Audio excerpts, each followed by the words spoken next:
రీసెంట్‌గా తిరుపతిలో ఒక ఇన్సిడెంట్ జరిగిందండి. పూర్తిగా వినండి. వినిన తర్వాతే మీరు కామెంట్ చేయండి. రీసెంట్‌గా సోషల్ మీడియాలో ఒక వీడియో బాగా వైరల్ అవుతుంది.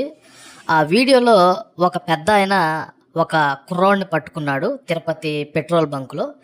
తిరుపతి ఏరియాలో ఒక పెట్రోల్ బంక్‌లో ఒక ముస్లిం కుర్రోడిని పట్టుకొని ఆ పెద్దాయన ఏమంటున్నాడంటే, "ఈ తిరుపతి పెట్రోల్ బంక్‌లో ఈ ముస్లిం వ్యక్తి ఎందుకు పనిచేస్తున్నాడు? తిరుపతి అనే ఒక ప్రాంతంలో ఈ చుట్టుపక్కల ముస్లిమ్స్, క్రిస్టియన్స్ ఉండకూడదు. ఇది తిరుపతి గదా!" అంటూ అతను మాట్లాడుతున్నాడు. అయితే కింద కొంతమంది కామెంట్ ఏం చేశారంటే, మరి ముస్లిం కంట్రీస్ నుంచి పెట్రోల్ తిరుపతి పెట్రోల్ బంకులోకి వస్తుంది కదా!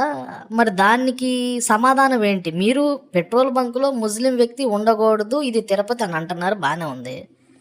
మరిది పెట్రోల్ అనేది ముస్లిం కంట్రీస్ నుంచే మన భారతదేశానికి వస్తుంది. అలాగే మన తిరుపతిలో చాలా పెట్రోల్ బంకుల్లోకి ముస్లిం కంట్రీస్ నుంచి వచ్చినటువంటి పెట్రోలే వస్తుంది కదా! మరి దానికేంటి అంటూ కింద కొంతమంది కామెంట్ చేశారు. ఈ వీడియో మీద మీరు కూడా కామెంట్ చేయండి. మరొక వ్యక్తి తిరుపతిలో ఒక వాహనాన్ని పట్టుకున్నాడండి. ఆ వాహనం పైన మేరీ అని రాసుంది.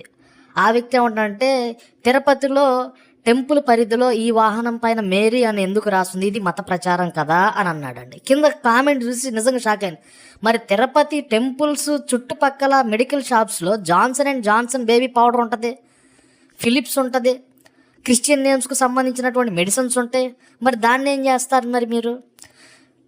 వాహనం పైన మేరీ మాత అని రాసుంటే అది మత ప్రచారం అంటున్నారు బాగానే ఉంది. మరి తిరుపతి పరిసర ప్రాంతాల్లో తిరుపతి టెంపుల్ పక్కన షాప్స్‌లో జాన్సన్ అండ్ జాన్సన్ బేబీ పౌడర్లు దొరుకుతాయి. మరి అలాగే క్రిస్టియన్స్‌కి నేమ్ సంబంధించిన ఫిలిప్స్ ఉంటది. అలాగే మరి జాన్ డీర్ ట్రాక్టర్స్ ఉంటాయి. మరి క్రిస్టియన్ నేమ్ సంబంధించినటువంటి మెడిసిన్స్ ఉంటాయి. అలాగే వస్తువులు ఉంటాయి. మరి దాన్నేమంటారు అంటూ కింద కామెంట్ చేశారు. ఇప్పుడు మీరు గుణదల వెళ్తే గుణదల్లో ఈ చుట్టుపక్కల అంతా కూడాను క్రిస్టియన్స్, ముస్లిమ్స్ అందరూ కూడా కలిసి బిజినెస్ చేస్తారు.